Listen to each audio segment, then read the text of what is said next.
بسم اللہ الرحمن الرحیم الحمدللہ وحدہ والصلاة والسلام علی من لا نبی بعدہ وبعد۔ قربانی کے جانور سے متعلق ایک اہم مسئلہ ہے کہ جیسے بکری ہے، اونٹ ہے، گائے ہے، اس کے پیٹ میں اگر بچہ ہے، اونٹنی کے پیٹ میں بچہ ہے، گائے کے پیٹ میں بچہ ہے، یعنی گابھن ہے، تو کیا اس جانور کی قربانی کر سکتے ہیں؟ علماء کے درمیان اس سلسلے میں اختلاف ہے۔ جمہور اس بات کی طرف گئے ہیں کہ قربانی ایسے جانور کی جس کے پیٹ میں بچہ ہو جائز ہے، کیونکہ جن عیوب کا تذکرہ حدیثوں میں ہے ان میں سے حاملہ ہونا نہیں ہے۔ عیوب ہے نا، سخت بیمار ہو، لنگڑا ہو جانور، یا کانا ہو، اس طرح کے جو عیوب بیان کیے گئے ہیں وہ عیوب، ان عیوب میں حاملہ ہونا نہیں ہے۔ حمل کو قربانی کے جانور کے عیوب میں سے شمار نہیں کیا گیا ہے جن کی وجہ سے ان کے قربانی جائز نہ ہو۔ تو ایسا جانور جس کے پیٹ میں بچہ ہو، جانور گابھن ہو، اس کی قربانی جائز ہے، سوائے شافعیہ کے۔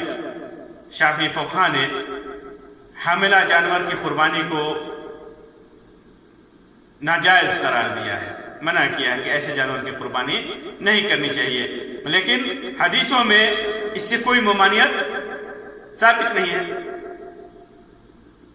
اب بہت سارے مسائل ہیں، ویسے آدمی جس جانور کے پیٹ میں بچہ ہو اس کی تعین تو کرتا ہی نہیں ہے، اولا کہ ہم اس کی قربانی کریں گے، اس کی تعین نہیں کرتا، لیکن بالفرض اس کے حاملہ ہونے سے پہلے تعین کر دیا، یا اسے علم نہیں ہے کہ اس کے پیٹ میں بچہ ہے اور اس کی تعین کر دی، تو اسے ذبح کرنے میں کوئی حرج نہیں ہے۔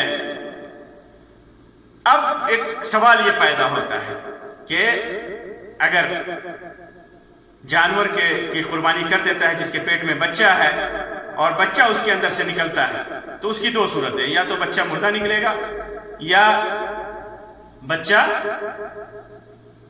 مردہ نہیں نکلے گا، زندہ نکلے گا، تو دونوں کا حکم کیا ہوگا؟ تو اگر بچہ مردہ نکلتا ہے تو علماء کی ایک جماعت اور امام شافعی وغیرہ کا مسلک ہے، جانور اگر ذبح کیا، یہ عمومی ہے، چاہے وہ قربانی کا جانور ہو۔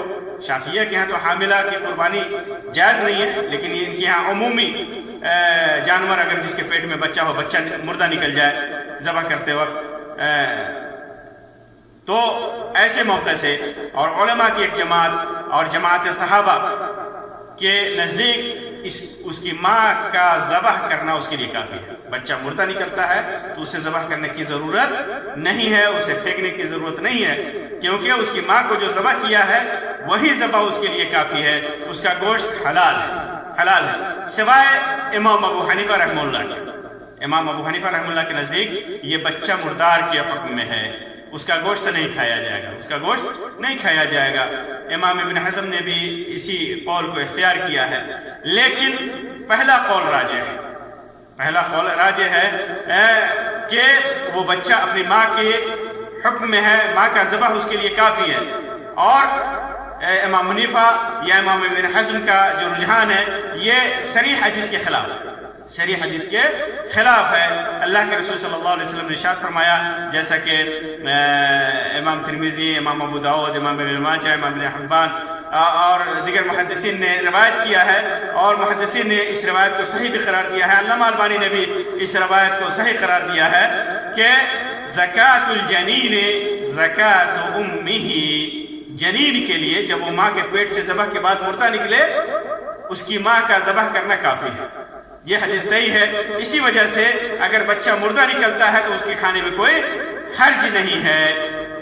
اور اگر بچہ زندہ نکلتا ہے تو اسے بالاتفاق حنفیہ کے نزدیک بھی اور دیگر علماء کے نزدیک بھی اس کو ذبح کیا جائے گا اور اس کو کھا سکتے ہیں۔ ہمارے معاشرے میں بہت سارے لوگ جانور کے پیٹ سے جو بچہ نکل جاتا ہے وہ اس کا کھانا وہ معیوب سمجھتے ہیں. معیوب نہیں ہے، جائز ہے. جس کا دل مانے، واجب تو نہیں ہے کہ اس کو کھایا نہیں جائے. آپ کھائیں، یہ واجب نہیں ہے. جو کھاتے ہیں ان کو دے دیں، کھانا جائز ہے اس کا، لیکن یہ دل مانے تو آپ کھائیں. علی رضی اللہ تعالیٰ عنہ کی روایت میں بھی ہے ترمذی کے اندر کہ اس کو کھایا جائے. ایک مسئلہ اس سلسلے میں ایک یہ بھی ہے کہ اگر قربانی کے لیے متعین جانور نے کوئی بچہ دے دیا، متعین جانور متعین کر دیا یہ قربانی کے لیے، پھر اس جانور نے بچہ دے دیا، تو اس بچے کا کیا حکم ہوگا؟ تو واضح ہے کہ تمام امور میں بچہ اپنی ماں کے حکم میں ہوگا. تمام امور میں اسے قربانی کی جائے گی، ماں کے ساتھ اس کو ذبح کیا جائے گا. اور اسے بھی جس طرح ماں کے جیسے گائے ہے یا اونٹنی ہے، شراکت میں ہے، جتنے آدمی شریک ہیں وہ بچہ بھی اتنے آدمی اس کے ساتھ ہی اس کو ذبح کیا جائے گا. جو حکم جس گائے کے گوشت یا اونٹنی کے گوشت کا جو حکم ہوگا تقسیم کے سلسلے میں، یا جتنے بھی شریک ہیں اس کے اندر شرکا ہیں، ہر چیز میں وہ اونٹنی کے تابع، اپنی ماں کے تابع ہوگا وہ بچہ. اور اگر تعین سے قبل پیدا ہوا ہے، تعین نہیں متعین نہیں کیا ہے کہ اس جانور کی قربانی کرے گا ہی، اور اس سے پہلے ہی بچہ پیدا ہو گیا، چاہے چند لمحے پہلے پیدا ہوا ہو، تو اس کا مستقل حکم ہوگا، وہ اپنی ماں کے تابع نہیں ہوگا. تو یہ چند مسائل تھے اس جانور کے سلسلے میں جس کے پیٹ میں بچہ ہے، قربانی کر سکتے ہیں یا نہیں کر سکتے ہیں. کرتے ہیں تو زندہ نکلتا ہے تو اس کا کیا حکم ہوگا، مردہ نکلتا ہے تو اس کا کیا حکم ہوگا.